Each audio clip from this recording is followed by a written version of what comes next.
At the beginning of last year, I released an essay called Projecting 2025.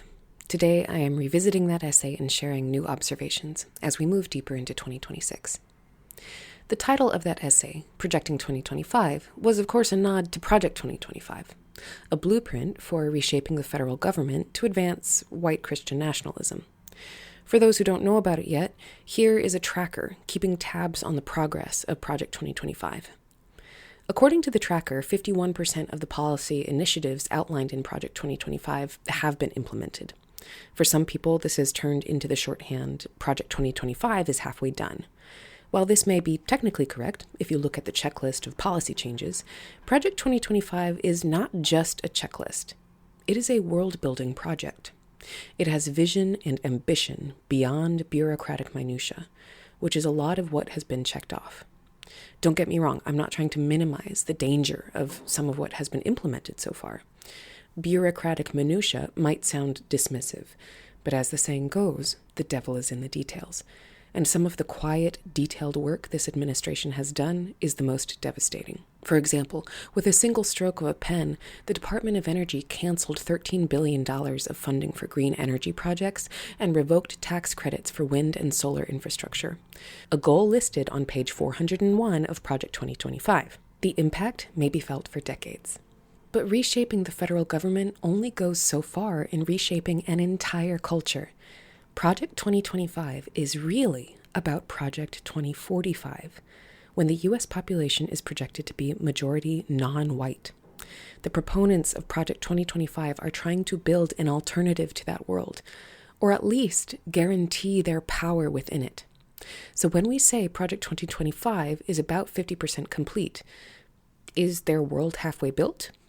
I'm not sure. It's possible. But I think it requires deeper examination than just counting the policy changes. I say this not to criticize the work of the tracker, which is doing what it is supposed to do, but rather to contextualize our emotional responses to it. Thinking it's already more than halfway over might demoralize people who don't realize how much good fight there is left to fight. What the world will be like in 2045 is not yet set in stone. Bad Bunny's Super Bowl halftime show pulled 135 million views. Turning Point USA's right-wing alternative, the so-called All-American halftime show, pulled 6.1 million views. Who is really winning the culture war? Whose world-building project is going to win out 5, 10, 20 years from now? To my eyes, that bigger question is still unanswered. I don't know that the white Christian nationalist agenda as a whole is more than halfway complete. I've included a photo of a postcard that I keep as a chipper reminder pinned on my bedroom wall that says, "Another end of the world is possible." That being said, I don't have a whole lot more chipperness to share as we stare down the barrel of 2026. I mostly have warning. I trained in conflict mediation at Corrymeela, Northern Ireland's oldest peace and reconciliation organization, studying with teachers who mediated paramilitaries during the Troubles. One of the concepts that my teachers discussed was the conflict iceberg. The part of the iceberg above the water is the visible conflict, where violence erupts, the people or institutions who become flashpoints of controversy, the front line of struggle, the direct actors involved, whether victim or perpetrator or both, etc., etc., etc. The part of the iceberg that is above the water usually involves a much smaller number of people directly, but it is what all the rest of us see on the news or social media or discuss around our kitchen tables. That brings us to the bottom of the iceberg, the part that is below the water, the part that is not so visible. This is the vicarious and indirect part of the conflict. It is all the people who may not be directly involved, but observe and build narrative about what is happening. The part of the iceberg below the water is the stories we tell about whatever is happening above the water. Not only that, it is also how we see ourselves and others within the story. It is the reasoning we adopt to explain why the conflict is going on. Even if we are not directly involved yet, we situate ourselves in the story one way or another, and we shape our identity through doing so. We explain it to ourselves and those around us. We align ourselves as bystanders, as witnesses, as us and them. And then we pass those stories on, sometimes for generations. Official or formal truth and reconciliation processes usually involve people who were directly harmed, giving testimony about what happened to them, and some kind of attempt to reconcile that injustice. They also involve people who were perpetrators, testifying about what they did and facing reckoning. And of course, as is the way of such things, some people are both victims and perpetrators. But some of the longer, harder, deeper work is unpacking the stories people learned about the other side, the stories that still hold sway when faced with the reality of having to live with each other in whatever the hell the politicians are calling peace. If the rest of the iceberg isn't dealt with, it is floating there, ready to collide with the right provocation and kick off another cycle of destruction. It's a type of cultural work that lasts for years, sometimes decades after the fact, and may or may not be part of the formal or official process. Al Jazeera just released a short documentary about this work in Rwanda that is worth watching. The truth and reconciliation efforts I witnessed in the Balkans, Colombia, and Northern Ireland were this exact type of cultural work, addressing the bottom of the iceberg for years to come. Maybe you were a child in Bosnia and witnessed Serbian soldiers brutalize your neighbors. What are the stories you learned about Serbs to help explain what happened? What narratives are you carrying into any interaction with any and every Serb for the rest of your life? Were the soldiers prosecuted, or are they roaming free, and how does that change the story for you? Maybe you were a child in Serbia who was bombed during the U.S.'s intervention in the genocide against Bosnia, and, like many children who lived through war, developed childhood cancer after the fact. What stories are you carrying about who is to blame for your suffering, especially when there is no face and no name that you can submit to a tribunal? How did the adults in your life explain it all to you? These were all questions that came up in the project I was part of in the Balkans. In Northern Ireland, I witnessed a public artwork, a large chalkboard that challenged people to write down the stories they had heard about the other side growing up. Everything from Protestants think we're all alcoholics to Protestants love soup and gardening. Everything from Catholics won't use contraception to Catholics love incense and JFK. For people who were directly involved, especially victims, it's also not just one time of telling your story to an official somewhere and then it's done. There's no real finish line about when that process is done. The reality of living with what happened is far more complicated. The who, what, when, where, how of survivors sharing what happened to them over time to the people in their daily lives very much becomes part of this iceberg below the surface. Over time, these stories sink from above the water to below and continue to hold tremendous power. Trauma transforms, for better or for worse. In Colombia, the project I was involved in worked with children whose families had been killed or displaced by paramilitaries to share some of their stories through music. These are all examples of working with the bottom of the iceberg. Most of my experience with conflict icebergs is after the fact. After the war is over, after the genocide has stopped, after the treaties and the tribunals and the laying down of arms. This was true in Colombia, in the Balkans, in Northern Ireland. The stuff above the water had largely stopped, and some formal process had been set up to bring justice to those directly involved. Then there was the whole rest of the iceberg to deal with. For what it's worth, the only reason I participated in the projects in the Balkans and Colombia was because the U.S. was involved in both of these conflicts, and therefore the ongoing cultural work included, or rather demanded, people from the U.S. Demands to reckon with the U.S. government have been less successful. Here in the U.S., we've never had much stamina for truth and reconciliation.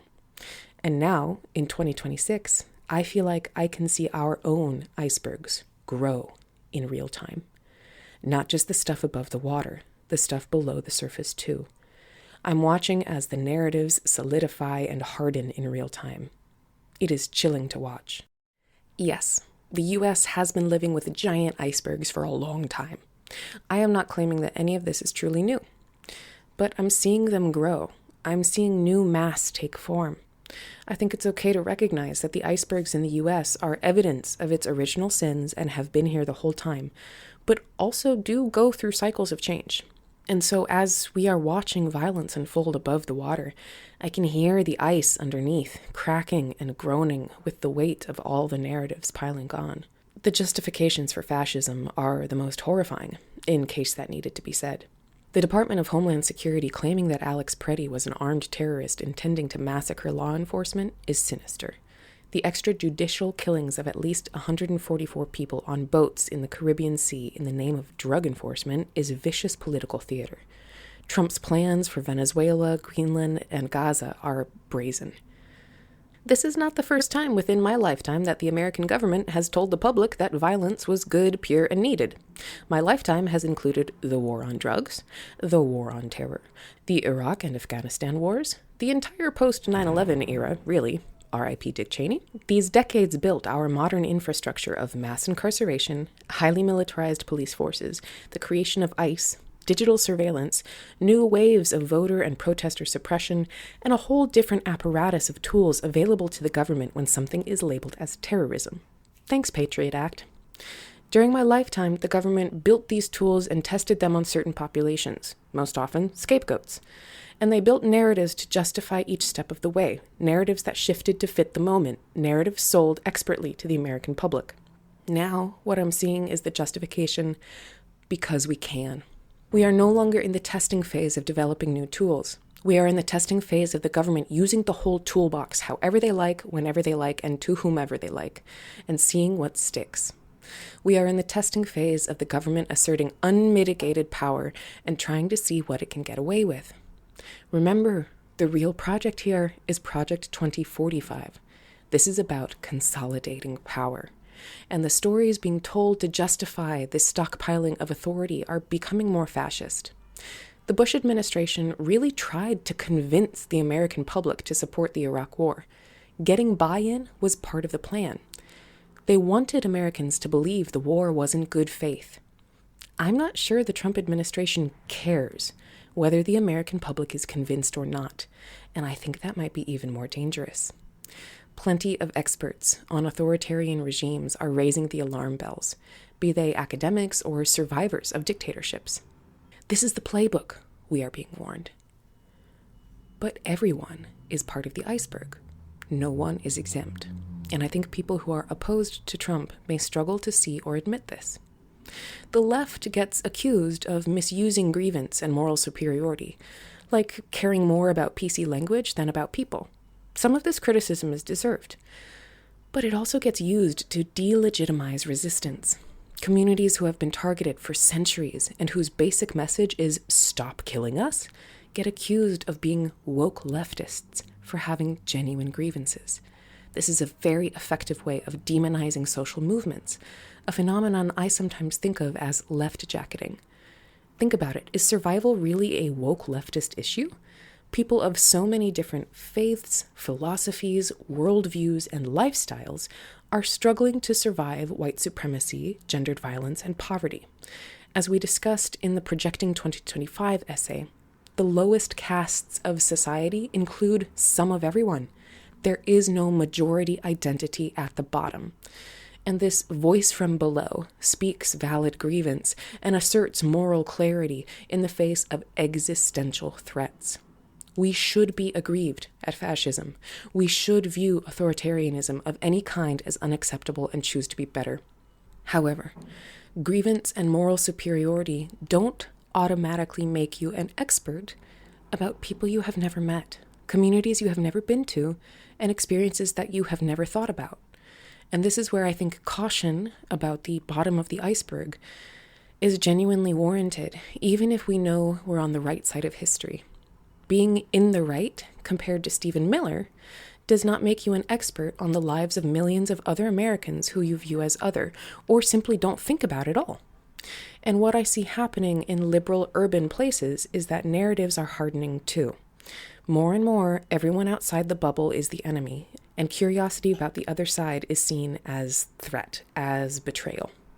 Part of my hope in writing these essays is to address this part of the iceberg.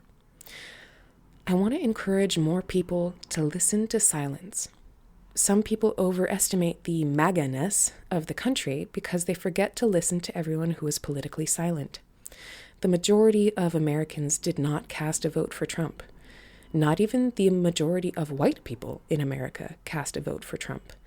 This is because of the sheer number of people who simply don't vote. Let's revisit this paragraph from Projecting 2025. About 342 million people live in the US. In total, 156 million people voted in the 2024 election, with 77 million voting for Trump. Remember, any statistics that you're seeing about such and such a percentage of such and such demographic voted for Trump, that's only the percentage of the pool who actually voted. The 56% of white voters who supported Trump is 33% of the total white population. Meanwhile, 37% of the white population, 66 million, can't afford basic necessities.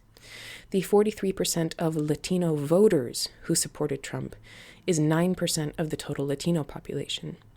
Meanwhile, 66% of the Latino population, 42 million, can't afford basic necessities.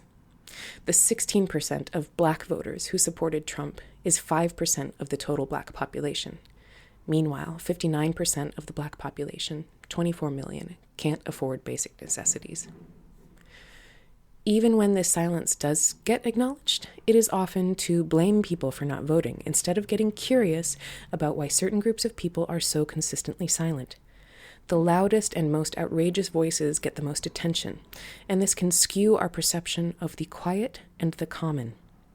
We forget to ask, who is not in the room, and why are they not here? The answer is poverty, poverty, poverty, poverty, and poverty. We forget time and time again how truly underrepresented the voices of poverty are in the US. Look at that paragraph again. Did you do the math? Did you figure out that there are more white people in the US who cannot afford basic necessities than there are white people who voted for Trump? Did you catch the fact that the majority of the Black and Latino populations in this country cannot afford basic necessities?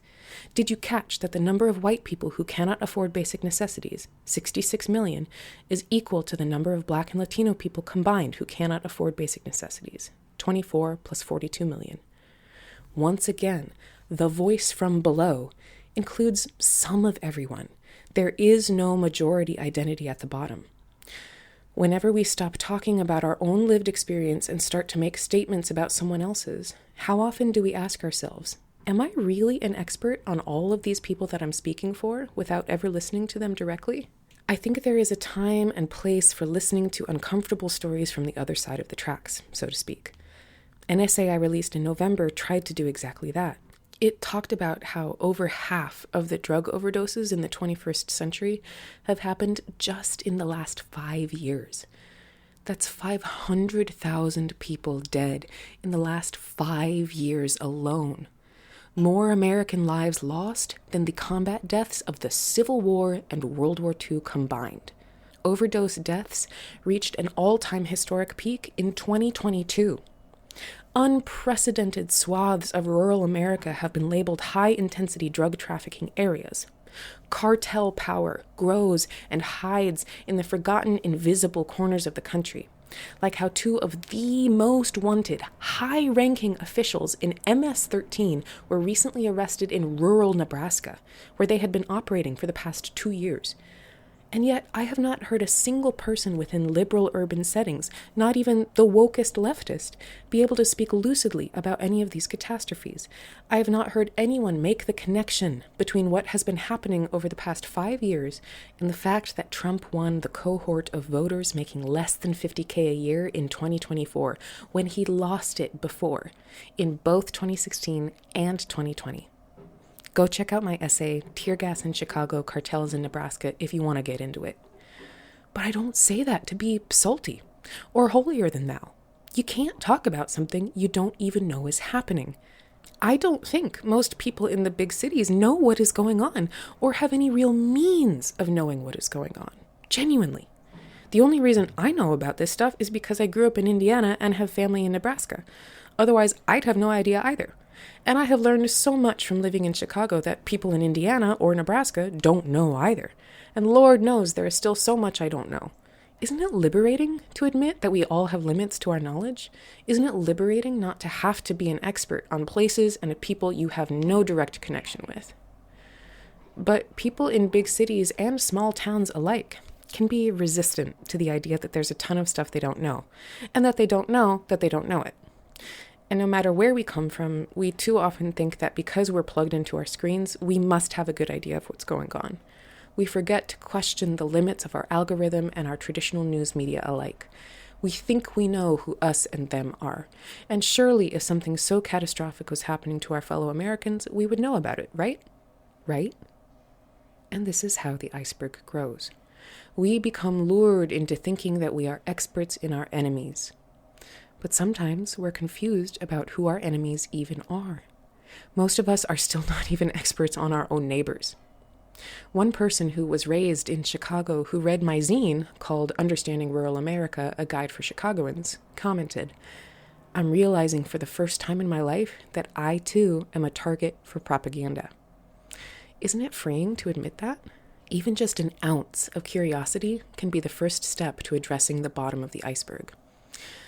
I hope an ounce of curiosity would lead you to ask some very important questions, like, why have I not heard a single Democratic politician address the growing power of cartels in rural America, or raise absolute hell about the fact that more Americans have died of drug overdoses in the last 5 years than died fighting in the Civil War and World War II combined? Why aren't the Democrats proposing any solutions? Interesting, right?